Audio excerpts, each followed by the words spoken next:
cool. Awesome. All right, we're gonna rock and roll this thing here. All right. We'll say this time, welcome to the Without Limits podcast and co-hosting Without Limits Greenville and Upstate Ultra, Matt Hammersmith, the most interesting man in the world. I don't know about that, Tom. You're pretty interesting yourself. I'm gonna go over Matt's. I have a lot of good questions for Matt, actually. I'm gonna go over Matt's profile here in case none of you know who Matt is. Matt came. How long have you been doing this? How long? When did you come to me for coaching about co-oping? 2015. I've been doing this for 6. I've been in Greenville for 7. Been coaching for 6. Okay, so 2015. We started in 2007. So Matt graduated from Eastern Michigan in what year? 2012. 2012. What did you do between 2012 and 2015? Well, I did my student teaching. I was like a 5th year senior, so I did my student teaching in 2013 in the fall. And then as soon as I got done with that, I was the Ann Arbor Pioneer. Actually, I did my student teaching where Hobbs Kessler went to high school at Skyline. Oh, yeah. Out there in Ann Arbor. Yeah. If anybody knows Hobbs Kessler, he's now the American record holder in the 1500 for high school and technically collegiate. Well, I guess he's not going to college, but anyhow. And then I actually coached at Ann Arbor Pioneer High School for a year, and then I was the voluntary assistant coach at Eastern Michigan for the women's in 2014 before I left to come down to Greenville. Was there a coach-athlete thing going on there between you and Vika? I was more or less when I say voluntary assistant, I was the workout dummy. So Sue, as awesome as she is, she basically just told me, hey, run with these girls and run this pace. And that's pretty much what, and I actually never really worked out with Vika. I worked out with a long distance crew. I never really trained with her. She was more the speed demon. So I didn't pace her very much. Got it. So Matt's got some very substantial PRs and accolades. He ran the 451.6, the 1,000 and 226. Nobody cares about the 1,000, but you have an mile and 408. The 10,000 in cross country, 31:12. The 5,000, 14:59. The 10 mile in 51:12, the 20 mile in 2:02, the marathon in 2:31, the 50 mile in 6:23, the 100 mile in 17:48, and the Tough Mudder. Again, who cares about a Tough Mudder? But actually, my best PR is not even on there. My 1,200 in college, I ran the 1,200. I skipped is it? 2:59. Okay. Heck yeah, that's. I think that's probably my best PR. That is a good one. Yeah, that's a pretty good one. I did that at Notre Dame.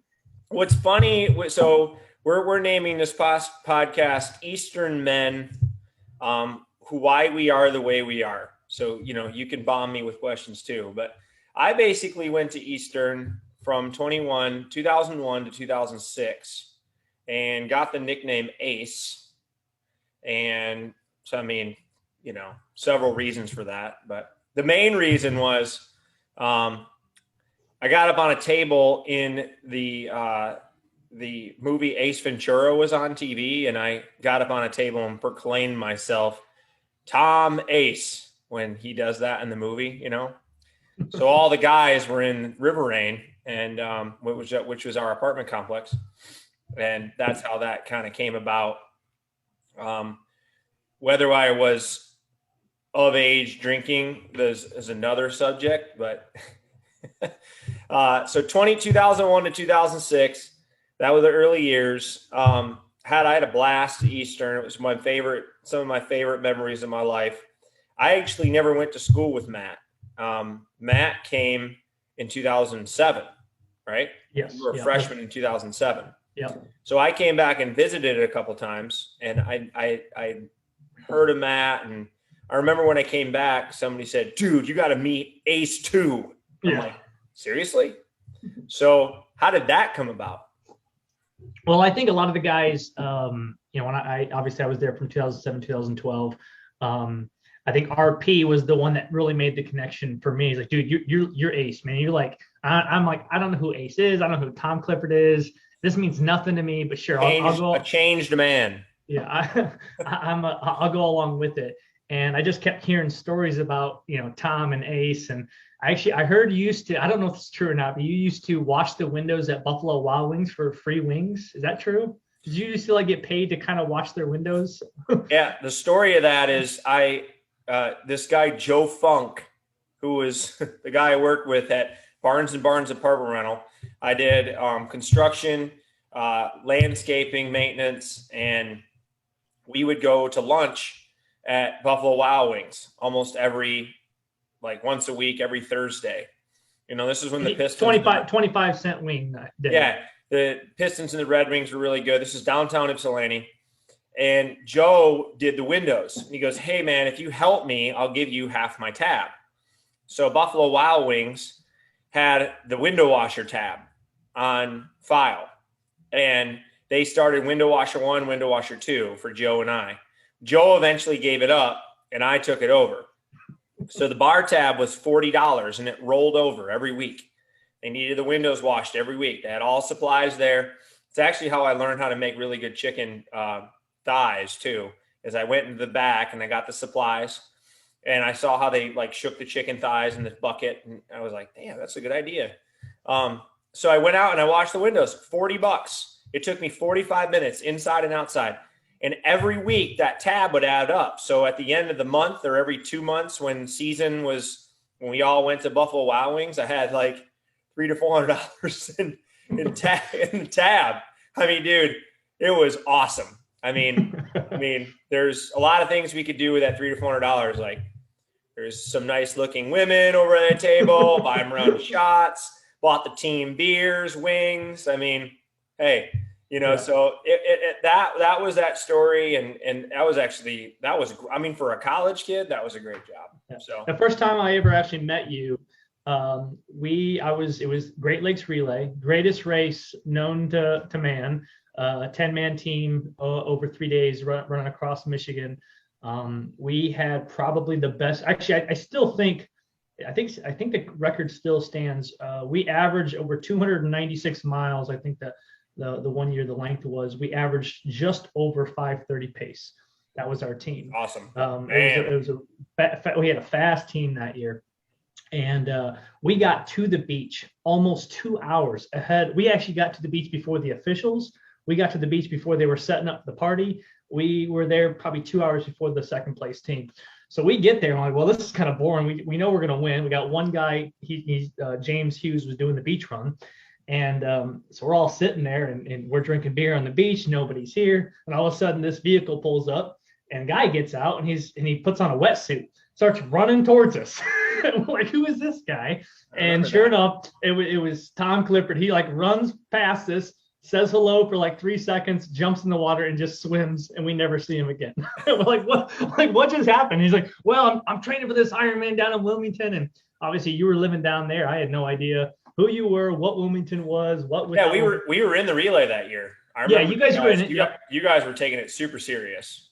Yeah, mm-hmm. Yeah, you guys were huddling up, and we were in the relay that year. That's when they allowed us back in. Yeah, because you guys got banned. Yeah, we got kicked out for the 1 year. I went over that in the last podcast. For just FYI, things we did not do as well, but we did deserve it.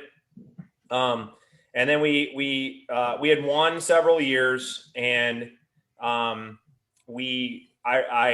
ended up writing. I knew Bob, and those guys were cool. We were young and stupid at the time in college, but I did come back and had a blast doing it. And, that is the greatest race of all time. Is it still going? So I've been keeping up on it. They were restricting the amount of teams to 25 for gosh. Well, I think a lot of that stuff got lifted. So I think it's kind of back to normal. I'm not quite sure. This weekend or next weekend? Yeah, it's normally the weekend of my birthday, before or after. I think it's might be this coming weekend actually. So I doubt the team. Does the Eastern guys even have a team anymore? I honestly, I have no idea. I think and I'm not gonna say the party days are over for Eastern, but I definitely think there was a different level of atmosphere with the Eastern men team, your era and my era, and then I think it kind of fizzled out. I mean, They got good runners though. They got good runners. They do, and they had good run. I mean, you had good runners in your era. We did have good. We were the third, and well, I was probably 9th, 10th, 11th, 12th, something like that on the team when the guys took third in NCAAs. That was it second or third? Third. Was it third? Okay, got it. Yeah. So beyond the party stuff, which was definitely fun, and every college team does it, and we're probably the most open about it. I think that's what makes us who we are, because we knew, for all the listeners out there on both Upstate Ultra and Without Limits channels here, we're pretty good. I think we're pretty good guys, but we are dedicated men. We would go out, and if we did go out, we would still get up and go to coaches and run Domino's Farms. It was sometimes hideous. Yeah. And there's a couple stories about guys there and running Domino's Farms, and coach would be waiting for us, but no matter what, if you didn't show up at Domino's Farms, you were in trouble. Did you guys? How often did you run at Domino's Farms? I think we switched. Probably every other long run was we headed out to coaches. He don't live out there anymore, but we used to go out there. Probably every other run down Ford Road, run down the Domino's Farms. But a lot of our runs were at Gallup Park in Ann Arbor. We would drive to Gallup Park and do the we had a 16-mile loop that we hit pretty heavy. Yeah, the ARB loop. Sometimes we would actually just start from Bowen and run the 12 to 16-mile loop that just went to Gallup Park, the little 4-mile loop around it, and then come back. I like that route the best because you didn't have to drive. I could walk 5 minutes there, just because if I was, like you said, if we were partying a little hard, I was hungover, I could just walk to practice at 8 a.m. instead of having to drive 30 minutes out to a coach's house. But yeah, it just, there's actually, I mean, as much as I say, the Greenville area is a mecca of events and running and elite athletes. I mean, Ann Arbor can say that tenfold. I mean, there's so much history in Ann Arbor and Ypsilanti with Alan Webb and Boaz back in the day. And just, there's just so much, history on them trails that, a lot of runners have competed on over the past. Brannon and Willis, and they're all, you got the Arb Hill. Just for all of you out there, Domino's Farms was this long stretch, this big square. It was 18 miles, and we'd run it. There was no real shortcuts, just there. Once you were on it, you were on it. But it was just rolling hills for miles of dirt road, Michigan dirt roads. Yeah. And it was really never flat. It kind of just continued to roll. And we ran that a lot on weekends. We ran the ARB, and there's nothing like that. That was like 1,000-meter hill in Ann Arbor that had about 4 to 5 turns that snaked around, and every turn looked like it was the end, but never was. Yeah. And coach would have us do 1,000-meter repeats up that hill, and then the jog down was the recovery, right? Yeah. Did you guys ever do Harvard right next to it? Oh yeah, Harvard's. Oh my gosh, Harvard was like maybe a 300-meter hill, but it was just steep 30% grade. Yeah. And we would do 6 of them all out, and by the last one, you thought your hamstrings were just going to melt right off the back of your legs. Well, we had kind of this running competition, like, coach, I don't know what he was like when I left, but it was kind of everybody. He was always kind of pushing each other, everybody to do either more, some of the middle guys that needed that extra boost. So one time, we ran to Harvard, did 20 by a Harvard, and ran back. It was something around 20. They weren't fast. They were just up and down. Do it. Yeah.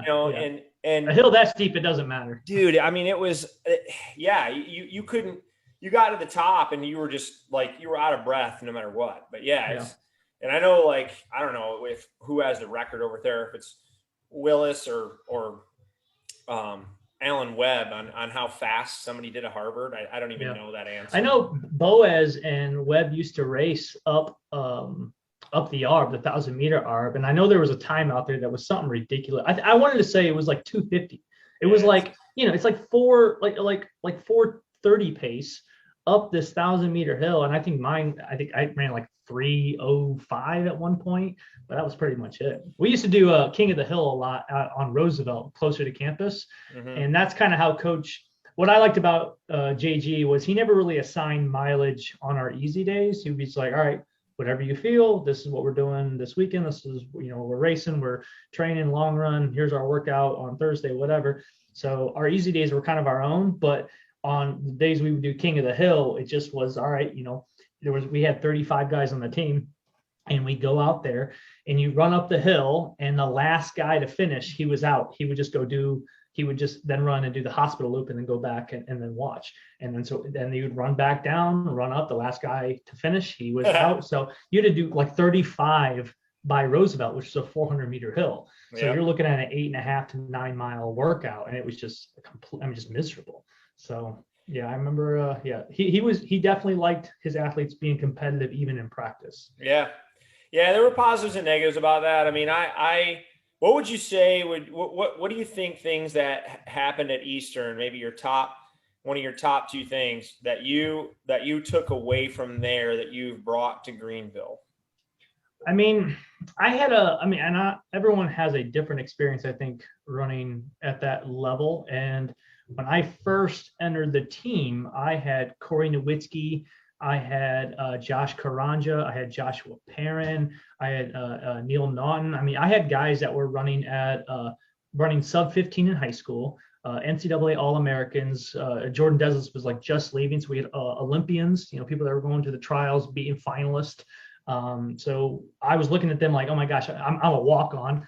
I don't even belong here. So I took my lumps that first year. I mean, it was miserable. I was running 40 miles a week in high school, and then coach is like, all right, you're definitely doing 70 now.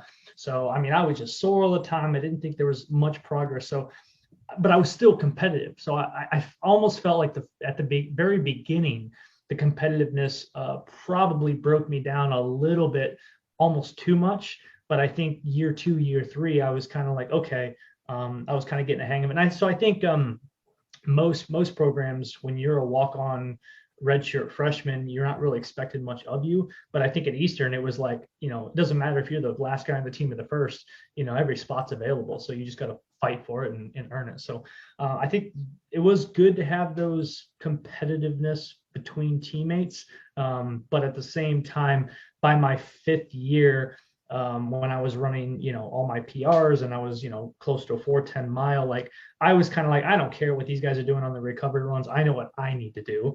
I don't really care how fast these guys are doing on the long runs. I know what I need to do. So I learned, and that's kind of why, obviously, you and I both got into coaching.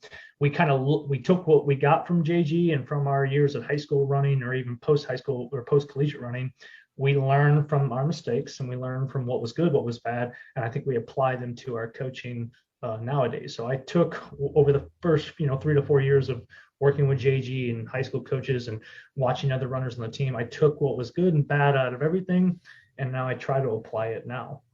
Yeah, dude. I mean, I'm pretty aligned with that. When I was my first practice at Eastern, I ran with Joel David, Jordan was there, Steve Crane, Paul Poberski, Ryan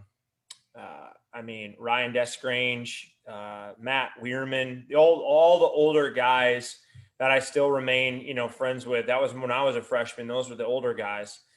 And they were all juniors and seniors and we went on our first run. It was Gallup from Bowen. It was 10.5 miles, and coach was on the bike. And I tell people this here, but for those who haven't heard, I was one of the only freshman recruits. I did get to know Bob Parks because he was just kind of on his way out, but JG had taken over. Brad was there, Fairchild, and Parks was around because he was just retiring, which was a privilege to get to know him. He obviously passed in February, March time. But when we went on our first 10.5 miler, it was so fast. I mean, it was sub 6 minute pace average. Yeah. So for me, a freshman, I got out there and I've never run 10 miles under 6 minute pace. I mean, ever. Yeah. And so I never ran 10 miles. I remember I got dropped at the lake in Gallup. When you get to the lake over there at the end where you cross the bridge. Yep. And it's about halfway, I guess, and I got dropped. And I mean, I was dead. And coach was on his bike with the front guys, and he was waiting for me to come out of Gallup. And he's like, Clifford, you all right? You know, and he called me Tommy eventually. But I was embarrassed. You know, I was like, holy, I was in over my head. I mean, I was like, Jesus, I got crushed on day one, you know. Well, I went out later with the guys, and they all were like, dude, just hang in there, da, da, da, da. And it was sort of aligned with you. By the time November came, December, I'd gotten through my first cross-country season, and we did a 4-mile tempo on the track, and I went through the 5K in 15:20. And that was my PR in high school, was 15:39 or 15:45. And that's what we were running. I went through the 5. I didn't even know. I wasn't even paying attention. I just knew the overall time for the 4-miler. And that's how it was for a lot of guys. And I guess the takeaway there for those listening is, yes, we did learn. I got into coaching because I wanted to teach people what to do and what not to do. But even starting, when I first started Without Limits in 2007, I probably still took too much of that hardcore-ness that we had, because adult runners who have never run before couldn't handle a lot of that stuff, you know? And so I think the overall application of what I learned, just like you, was, you know, finding balance, but also people who are joining and trying to get into running realize there's no pill you can take for this sport. It is a ongoing process, and it's an ongoing, you know, thing where you're going to develop over the years, not over the weeks, not over the months, you know, so you'll improve in months, but it really takes season after season after season, and a few setbacks here and there, and humbleness, and swallow your pride and get your ass kicked. And it is what it is. I mean, if you're not going, I'm so glad I went to Eastern, because I was with guys way better than me. You know, I wasn't the number one guy on the team like I was in high school. Yeah. So I think, you know, I'm sure that can be applied. So those are the Eastern days. I mean, we can revisit some of that stuff. I mean, Eastern. Well, it's funny that you guys do the same. How would you sum up Eastern Michigan University cross country and track before we move on? Well, I think just listening to you talk about the 10-mile Gallup route, like the history is there, because we did the exact same route. Like, although on our first day of practice, we ran to Frog Island and did a timed mile on the cinder track. Didn't say what we were doing. We just you know, like, I went with the old guys, and I probably had 7 or 8 incoming freshmen with me, and I was like the worst one. I had the worst PRs. And so we went to Frog Island and warmed up, put our spikes on. So, all right, we're doing a 1 mile, everybody. We're just doing a 1 mile on track. So it's 30 guys on the cinder track, 4 laps. I think I ran like 4:34. I was like 12th or 15th, but I was ahead of all the freshmen. I was beating some of the upperclassmen, and I'm like, okay, I'm feeling pretty good about this. And then the next Tuesday, he's like, all right, 10-mile Gallup run, and I got dropped hard because I was an 800 miler. I had never run 10 miles before. So we did that Gallup loop. Like you said, start off 6-minute pace, you know, 5:55, 6, 6, 6. I get about 4.5, 5 miles, and I'm like, well, this nice seeing you guys. See you later. So, I mean, I think there's just so much tradition in, you know, the workouts we used to do, just the loops that we used to do. There's an unspoken, you know, sense of, you know, hey, you're an Eastern man. And I'll never forget, you know, I never thought I was always, you know, cross country junior, senior year, I was, you know, 2, 3, 4 guy on the team. Track, I was always 3, 4. So I was like barely making the team for the indoor and outdoor season. But my senior year indoor, we went to Bowling Green for the MAC championship, and I wasn't even supposed to be in the race because 2 of our guys got really sick. I mean, like deathly sick 2 weeks before the race, and couldn't be, I don't know if it was the flu. I can't remember. It was Austin Hendricks and Cole. Cole Sanseverino. They got so sick that coach had to pull them out. So it was just me and Terefa that had to run the mile, and I wasn't even supposed to be there. And I ended up getting third behind Terefa and some other Akron guy, and coaches comes up to me and pats me on the back and he goes, "Well, now you're an Eastern man." So that made me feel like it was just all that work, because I wasn't even supposed to be in the race, and ended up like just crushing everybody the last 400 meters of that indoor track. So yeah, that's awesome. Well, two hardest workouts that you had at Eastern. I got my two. What are your two hardest workouts? we did, I wouldn't call them, they were intense, but I was ready for them. We did 3x K. And that's actually where my 1,000-meter PR came in. He wanted us right at 2:30, and then basically race at the end. So 2:30 is, you have to run, you're running 60, 60, 30. You're running fast. This is my senior year. I was kind of turning into this miler or 1,200 guy. And I was running with Cole and Terefa and Austin. And, the first two were right at 2:30. And the last one, I'm like, all right, let's race. And it was 2:26. I'm like, that was a pretty tough workout. And the other tough one was the Gallup 10 mile. That's where my 10 mile PR ran 51:12 for 10 miles. And I remember because I was running with Austin and Terefa again, and James Hughes as well. And we were supposed to run like 5:25 to 5:20 the first mile. And I think the first mile went by in 5:12 to 5:13.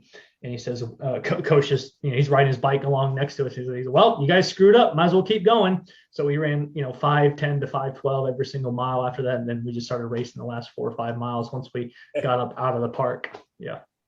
Mine was, 15 by 1,000 was my second rest. That was, it was mentally tough.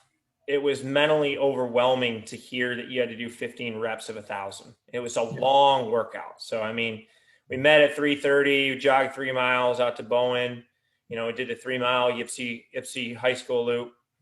And then, he told us right before we left, so we're like sweating on the way out there. It's a scary workout, 15 by 1,000 sub 3.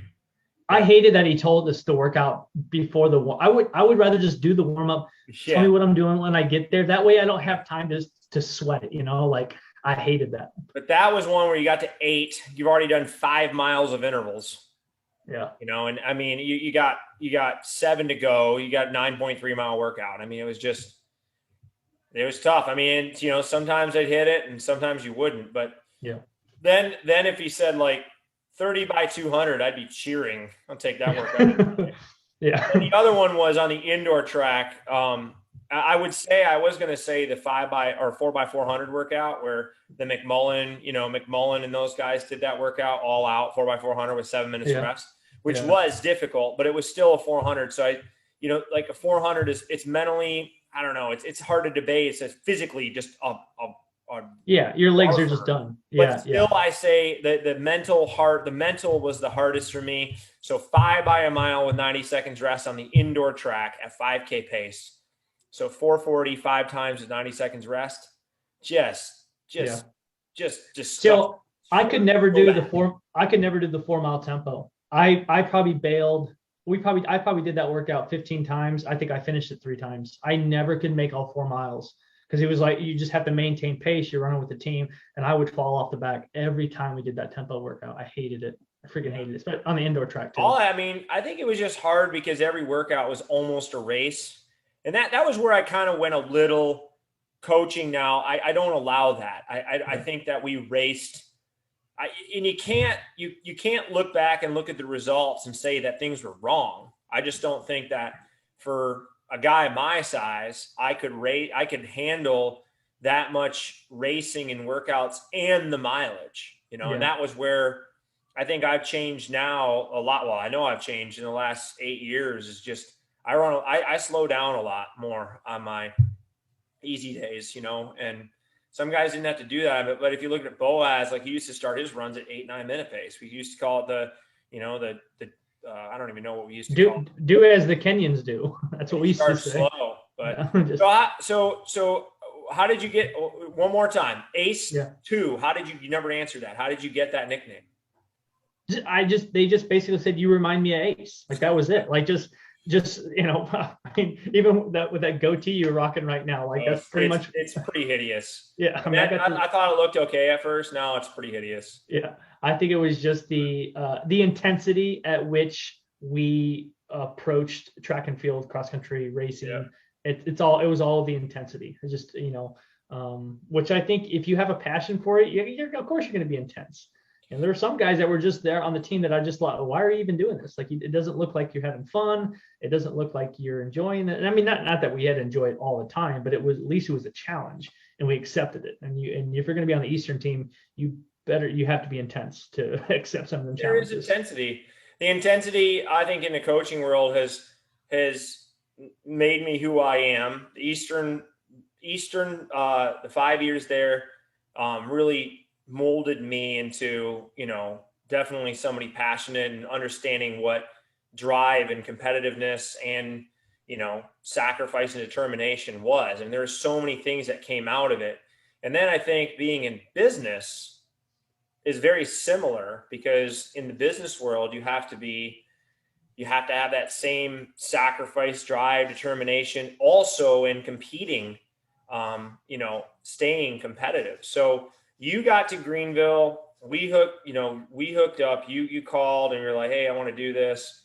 So it's been going on 8 years. Well, yeah, 8 years, 7 years, 7 years. Yeah. Yeah. 7 to 8 years.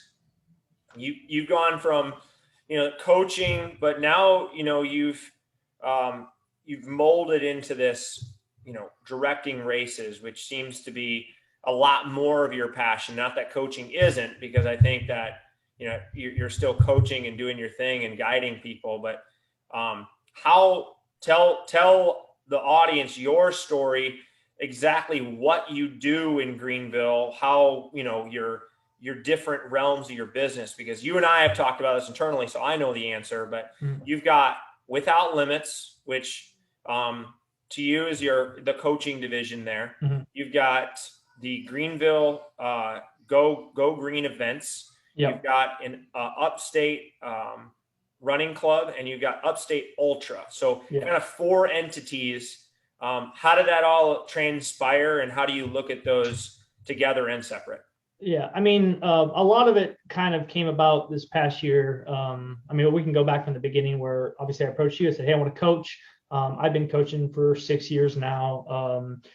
We've got about a core group of athletes here that are local, about 25 athletes. We coach everybody from run to walk, or walk to run, 5K, all the way to, I'm helping Shannon Howell, working with her the last, 5 or 6 years. She just placed 13th place at the Western States 100. So one of the Super Bowl of ultra running. So we have a very wide range of athletes, from 5K, 10K marathon, all the way up to I'm going to go run across the world kind of stuff. So that I do that every single week. We have practices Tuesday, Thursday morning. We also meet for team long runs on Saturdays when I'm not directing races or when our athletes aren't racing. We also have a youth division, which we have a full 4-season spring, summer, fall, and winter programs, cross country, track. We take about 25 to 30 athletes up to Foot Locker championships every single year. So we've been doing that for 5 years as well. So I also coach at Christ Church at a high school level. So, our hands are, deeply embedded in the coaching world, just assisting athletes in getting better. Now, this past year, when we're kicking off the Upstate Running Club, we wanted it to make it more approachable, that just, weekend warriors or entry level newbie runners want to see what, coaching is all about, running in a community is all about. Something that I think we had at Eastern was we had a community of runners. We could go to the other 34 guys on the team and kind of vet our problems, or, just talk about life. I didn't really find that when I moved to Greenville. I didn't find that there was a decent community of people that I could go to, except, obviously, of course, my athletes. So that's kind of why we started this Upstate Running Club and the SCUM Club, the South Carolina Ultra Marathon Club. There really is just a resource for people to connect as runners. Now, a lot of our athletes have come from them clubs and say, hey, I've been doing your stuff. I've been coming to you. Now I want to actually get some coaching, some training. I want to go see you on Tuesday mornings for some of the workouts, write me a training plan for this race. We do that as well. And Go Green is actually just a business I bought into that helps with registration and timing. And we direct a couple 5Ks in the upstate every single year, our Brewery 5 series. So we do have a lot of irons in the fire, but honestly, it's completely wrapped around the idea that we want to support the running community, whether it's from a coaching side, from an event side or just facilitating other successful events in the area. Would you say you're addicted to work?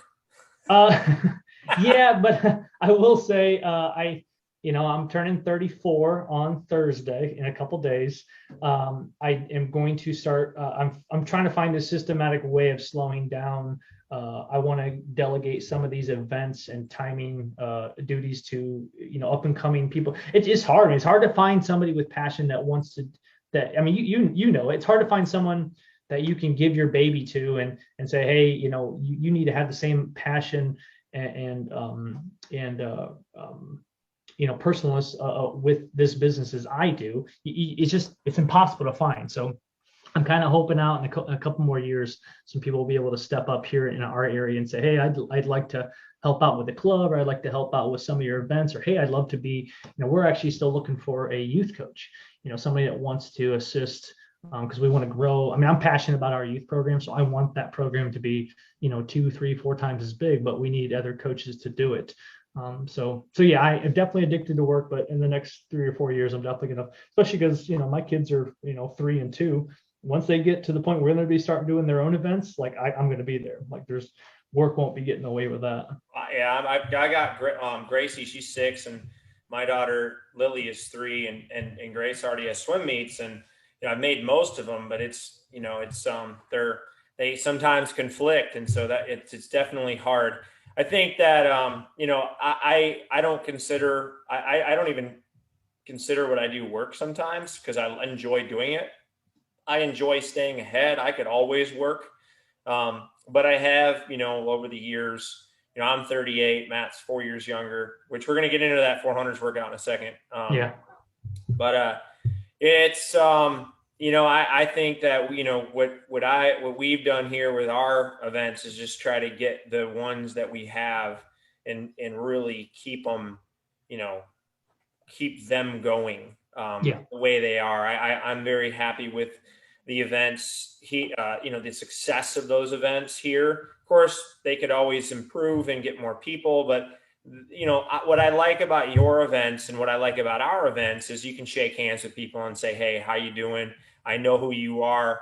I would never want to get to the level where it's so corporate of some kind where you don't really know who's coming to your events anymore. I got to get a better job I got to get better with my names.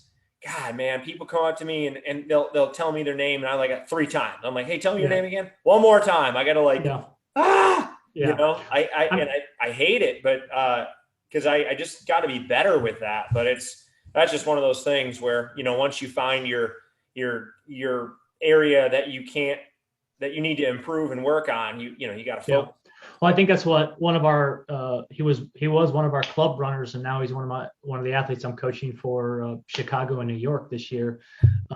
He basically said, well, there's a reason why because he used to, he was part of this other program, and that's neither here nor there, but he's like, the reason why I'm joining Without Limits and your coaching program and your club and I do your races is like, because you know my name, like, and when I go to these other races and these other things, they don't even know who I am. Like they have not a clue. So it's a lot of truth in that statement where my races have consistently stayed pretty intimate, between 150 to 400 people where I know them because they come to my other, when you have 30 races a year, you're going to see these people multiple times. And the 5Ks that I direct are so much fun that, you're there an hour before, you're there an hour later. It's fun. But yeah, looking forward to Saturday. I'm doing that Reaper race. Yep. Saturday, last time I was injured when I went there, I had the groin crap, but I'm doing Matt's Reaper race Saturday, the 13.1, 5 by 2.62. Not really looking forward to the recovery in between. That's going to be a lot of recovery, but make sure you bring a long lawn chair. Obviously we'll have a 10 by 10. Bring a cooler of ice. Yeah. It's gonna be fun. You'll be fine. I'm just gonna keep. We'll figure it out. So it's not a 50K. So I'm not doing that crap. No. Yeah. So last, let's go on. You're gonna be turning 34. You're doing 34 400s with 34 seconds rest. Yeah. I don't know if you got that from me, but you can. If you didn't, it's fine. But I know that when I was 20, I started that at Eastern doing 2400s. with 20 seconds rest in about my 5K pace. That was about it. So I ran in 70s. And then I kept it going all the way up. Like I got pictures, 21, 20. I missed some years. I didn't do it every year. But I think I did it at 30 for sure. Did it through my low 30s. And then I missed a year. I had like a tendonitis in my knee and I didn't want to push it. But then I did it last year, was the last time I did it 37. I did it in Michigan. And I actually had my groin tear at the time. I didn't know it. So, I mean, I knew it. I had a problem and I could not like get rid of it, but I could always get through it, you know? But that was the first time I did 37 400s with 37 seconds rest in my brother's street. I measured a quarter mile. It was in Traverse City. It was like 85 degrees too. And I did it. And every single 400 I started, I had my groin was killing me. Then I would do it. Then it would go away. And then, you know, I start another one. How did you start that? I mean, I think I've had it consistently going probably since I was like 25 or 26. But when I was 31 as an ultra runner, I did a 50K. I did 31 miles. I just went out and ran. But I've never done I think actually when I was 30, I did 30 by 200 in 30 seconds. But I gave myself like 3 minutes rest. That was the worst one. My legs felt horrible. I had Achilles flare up. That was so stupid because we used to do that in college. We would do like 20 by 200 in 30 seconds with 200 jogging rest. Well, I basically knew I couldn't jog afterwards, and I knew I needed a bunch of rest, so I did like 3 minutes rest, and that was by far the worst one. The 50K was okay, but now obviously that I'm getting older, my splits are getting a little slower for the 400s. My rest is getting a second longer every 400. So, but we are dealing with. I mean, when's your birthday? It's June 26th. Okay, so you're still in the heat of the South. So like obviously when I do my workout, it's going to be 85 degrees, 100% humidity. So I wish I had a January birthday. I do too. I'm thinking about doing the workout from now on in the wintertime. But yeah, just so for the audience, it's 30. It's your age in 400s, and you know the pace is variable. You need to pick I think picking a pace between or right around 10K is doable. Yeah. And then when you turn 40, you can slow it down. You can either change them to 200s or you can have 400s and change it to marathon pace. Yeah. You can do 40 400s in your marathon pace with 40 seconds rest. Yeah, then you take a step back. One year I did it, and I remember at like my 16th birthday, which was my driving year, I did a real fast one. When I was 21, I did a fast one. You know, any of the crap, the years that you really had to, like the marquee years, you did a fast one. But yeah. Anyway, so yeah, that's the history behind that workout. And anyway, so you now have 30 races. 30 races, is that right? In upstate? Yeah. So 30 races. Reaper's our biggest one coming up. How did you, when you graduated, you obviously were a similar runner to me. I don't really mess with the ultra marathon. I don't mind coaching it. I have coached it. But you seem like you dove right into the ultra marathon. Yeah. I mean, as an athlete, transpire. As an athlete, that was a mistake, but I was, this is back when I was the volunteer assistant at Eastern, and I was pacing, and it was great because I was pacing the women's 10K, and they were running 540 pace for everything, like, tempos and intervals and whatever. So I just got so used to running 540 pace, and it was so slow for me relative. And I was doing my long runs, like 16, 18 miles. And then my buddy, John Twerk, who was on the team for a little bit, he just invited me to do this 50K, and I'm I think he did it as a relay, and I'm like, what the hell is a 50? I was like, what the hell is a 50K? I had no idea, and so I went and did it, and I ran 3:23 that year, and ended up winning it, setting a course record, and I was hooked. And I kind of regret it because I was really fast and fit at the time, and I was actually kind of training for a marathon before I jump ship to the 50K. But once you start going long, it's really, really, really hard to go fast again. So why?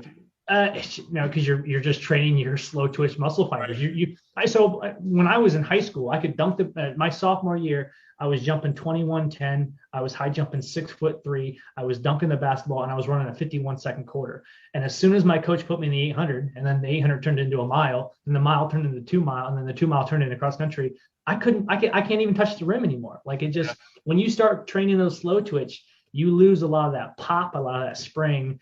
And so I kind of regret it that I didn't take the natural, like my favorite athlete of all time is Bernard Lagat, because he was an 800-meter guy in college, 1,500-meter guy by his senior year, Olympian his first year. Then he went up to the 5K, then the 10K, then he was trying the marathon. Like he did it perfectly. Like as he got older, he went longer and slower. And I didn't do that. I went from, I was a 4:10 miler to a 3-hour 50K. Like Lagat too it's nice when you can go to the Olympics in all of those events. Yeah, it's easier. Awesome. It's right. You're like, okay, well, my 800-meter days are over because I can't compete at that. He loses 2 seconds in the 800. He's still faster than most people. Yeah. But he's not fast enough to win anymore, so he can move up. The guy he's incredible. Nobody's going to touch his Masters records for a long time. But yeah, man. Well, that's awesome. I think this is a good little. We hadn't really done we had done one other podcast, but I like just for our audience out there to get to know us better. That we may be serious in some way, shape, or form. But we do have a side of, I think the Eastern side of us, if you get to know us real well, that, our ears are open wide. We want you to improve. We want people to get better. We want you to come to our events and really embrace the get to know us. You're dealing with, people who are passionate about the sport. We want to see the sport grow. It has grown too. Yeah. Matt's races have all grown. Our races are doing great. We're very happy with that. You got any questions for me? I feel like I've asked a lot of questions, but. So where do you see yourself in Without Limits in 10 years? If I was doing the same thing right now in 10 years with, the same amount of athletes, I would be ecstatic. I'd be very happy. What I think I'd like to do in 10 years, though, is I do see maybe a facility in mind somewhere down the road, but not like a gym. Just, opportunities for people to, have the same opportunities we had in Michigan. But that may be a long shot, I do think that there's, room for growth, possibly maybe other markets, but again, that's not really it's not like on my radar where I think I would have to have another market or so. I think I would just want all the coaches who are currently with us to be successful with athletes, maybe go to the Olympic trials again. If, we continue to get some of these high school girls now, it's crazy to say that, but the girls who we coached that are going into college or in college now, maybe they get out of college and then they're like, hey, I want to try for Olympic trials. We've had a total of 4 women go to Olympic trials. I'd like to see the events, like the marathon, our race get up to, maybe the same caliber of numbers as some of your mid-range cities like Richmond or Myrtle Beach or, stuff like that, where we're a destination city. So I want to grow our city, but I also want to see you and Chris and Trey and Josh, just everyone, Colin, all my coaches here, everyone be successful and have success with their athletes, because, as athletes improve and get older in the sport and the sports mature, we want to see young people who are now in high school, college, maybe getting jobs someday, get into the sports, so these sports last. And there can be guys like us when we're 50 and 60, which we'll be doing the same podcast, and we can look nice and old with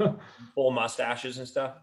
But I think being able to have the same stories, like we just told, like the same experiences. Nobody can replace an Eastern Michigan experience. When Paul died, I feel like, I wasn't like a I'm talking about Paul McMullen for all those out here. He was the Olympian that went to Eastern. Paul and I weren't like the closest of friends by any means, but when you talk to Paul, you felt like his best friend when you talked to him, you know, and then he, you know, would do his thing, and then he'd come back, and we had just had conversations over the last year before he died, you know, and so about his Chariots of Fire thing up there, but there was something about that lasted, that legacy, that part of Eastern died when Paul and Bob died. And so, you know, I want to see the guys that were our age who went into college, and I'm sure you want to see that in Greenville, get up into and use that college tradition, that feel, that understanding that you can't even put into words, and go, you know, into the endurance world and keep this going, you know, like it's awesome. It's a great community of people. You see it, I see it. People's lives are changed by endurance sports. You don't see like people get into basketball leagues, you know, post collegiate. I mean, there's some, but it's not. It's not the same. Not the same. You're not setting goals saying, I'm going to join a basketball league and try to win the league. You don't see that. You see people saying, I'm going to do a marathon. I'm going to do my first 5K. I'm going to, you know, overcome depression and anxiety. I'm going to overcome whatever it is. My dad died. I'm going to go run for him. Whatever the journey of running a marathon is expressed, you know, very publicly with your peers. So if you build a community, everybody gets to understand your journey and your struggles and what you overcome. That's what I want to do. I want to get to the point where, because I'm, you know, like you said, I'm directing so many events, but I'm so in tuned into actually executing a great event that sometimes I miss the story. So I want to get to the point, like you said, when we're 40 and 50, that we can kind of take a step back and actually enjoy some of the journeys that we're helping to build. Like I've got 90% of my athletes are going to be racing on Saturday. I'm going to be so focused on the event that I'm actually going to miss, you know, how well they do and how well they run. So I want to be able to get to the point where we can build a community and I'm going to get a notepad then. I'm going to get a notepad. I'm going to tell you how I do it on every lap.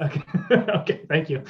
But I want to take a step back and enjoy, you know, some of the stories that we help create through the sport of endurance running. So yeah, I mean, I think hopefully in 10, 15, 20 years, there's going to be Ace 3, and he's going to come up and just, you know, do it again, you know. Hopefully it's not My Grace 3. Yeah. Oh, geez, yeah. You got to be tamer. But yeah, I like that. I think that it's, you know, people ask, where do you want your business to be in 10 years? Well, numbers are important, of course, but they're not the top. If the numbers are there, if the stories are there, if the experiences are there. And if that stuff is lost, if we're just another company, if Upstate Ultra was just another race series that really didn't do much, it was just like, hey, go run. And we were just another coaching company that said, hey, yeah, let's, you know, go do 4x400, you know, good job. And then leave. And there's no passion behind it. You know, that we wouldn't have any of the stories, but there's so many stories over the years, and people's lives are hopefully changed for the better. So I think the more you see that as we get older and we can leave our knowledge with the up and coming, that's pretty cool to see. And then your kids, obviously, you know, if your kids can run the Greenville part and my kids can run here, and yeah, I think it's good. So this was good. We appreciate your feedback out there. You can email Matt at withoutlimitsgreenville@gmail.com. His email will be in the description, and my email, tom@iamwithoutlimits.com. We will take your feedback and your podcast ideas and your constructive feedback. And if you just want to say, hey, you guys are weird, that's cool too. You know, and wish me a happy birthday. And happy birthday to Matt, and post happy birthday to me. And most likely, if you're in Greenville, you'll find Matt at a race. And if you're in Wilmington, you'll find me at a race. And if you're in Charleston, you might find Chris. Dude, Chris is crushing it right now, by the way. Yeah. Does he have an intern yet, or is he planning on hiring? Yeah. Does he? No. I mean, he's crushing it in the times. Like we got some work to do. Didn't he do a triathlon? But he did steal it. Yeah, he did steal it with me. But the swim got canceled, right? The swim got canceled, but he's still So that's what hurts you because you're a better swimmer than he is, I'm guessing. Yeah, well, I mean, it was my first race back after surgery, but he, no excuses. It was his first half, and he passed me on the run, and then he cramped up at 6, and I saw him, and like I pat him on the back. I'm like, "Come on, dude, let's go." And I passed him, and I probably got a good half mile ahead of him, and then he passed me back at like 11. So he got his legs back underneath him, and usually when you're nutritionally deficient you're done. At that point, you're done. But he somehow turned it around. So that's good. I'm proud of it. And he ran a 107 half. Man, he's got us all right now. Yeah. Well, I am training for a race down in Charleston next March. Peyton's wacky. Peyton's. I'm gonna get back on the ultra game. So I've been running fairly consistently. So we're gonna see how things. You come to Copperhead? August. You are 28th, right? Yes, correct. I don't know if Beak coming. You gonna do the 20K open? Yeah, I could. I guess I could. Unless you want to do the relay with me.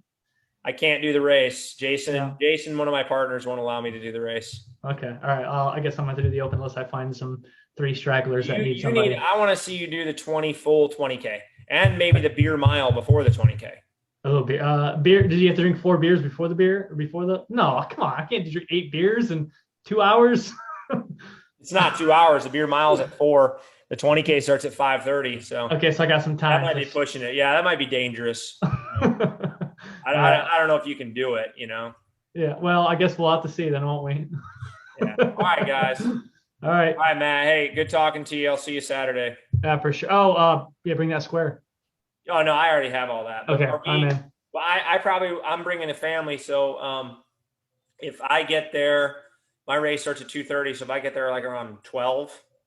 You can get there. You can get there at 1 if you want. I have one. I just wanted the second one. But we're probably going to give shakes out again. Okay, that's fine. Yeah. I'll have Gracie do her thing and give out shakes to people. Yeah, we've got 450 people signed up, so it's our biggest one yet. So good. It'll be fun. So are you guys coming in from the camp, the running camp, or no? I'm going to Greenville first. Okay, and then staying at your house on Friday. Yeah. We're going to Seneca Saturday morning. Yep. Running the race, and then I'm headed to camp. Got it. Okay. All right. So we'll just get to hang out for a little bit after the race. Yeah. It's fine. All right. Well, cool, man. All right. Well, enjoy it. Will my race end when the race is done? Yeah. Everyone finishes on that last lap together, which makes it kind of unique. So you'll finish at 5:30. So if you guys got to head out afterwards, what pace do you think I have to do to win it?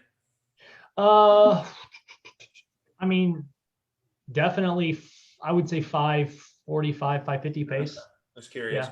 Yeah. For the half, for sure. Yeah. Yeah. It's actually more trailed. It's 2 miles of trail, half mile pavement. You can come to camp. Yeah. I probably could. You drive out to camp. I'll be there through, I think, Tuesday, and then I got to go back, and then I'm going to the second camp. So you could come to the second camp. I'll be at the whole second camp. And that's the 23rd or over the 20th? So the first camp is 17th through the 24th, or 17th through the Thursday. So Saturday through Thursday. The next one is the next Saturday through Thursday. Got it. Okay. All right. You got to give me those